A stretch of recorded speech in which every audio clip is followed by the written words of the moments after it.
প্ৰকৃতি আজি যেন ৰুষ্ট, চৌদিশে হাহাকাৰ।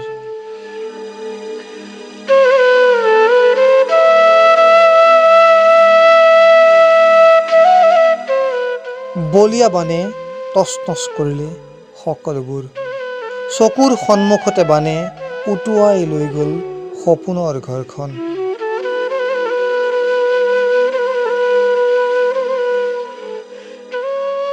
আশা আৰু হেঁপাহবোৰ জলবন্দী হ'ল।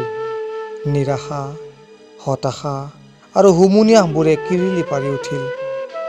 মধ্য অসমত বানৰ বিভীষিকা কিছু স্তিমিত হৈছে যদিও বানাক্ৰান্তই সাহস গোটাব পৰা নাই আপোন ঘৰখনলৈ যাবলৈ। উজাগৰি নিশা কটাইছে বান শিবিৰত। কি বিদ্যা মন্দিৰ, কি নামঘৰ, কি চৰকাৰী বেচৰকাৰী কাৰ্যালয়, সকলোবোৰেই আজিচোন ভাৰাক্ৰান্ত।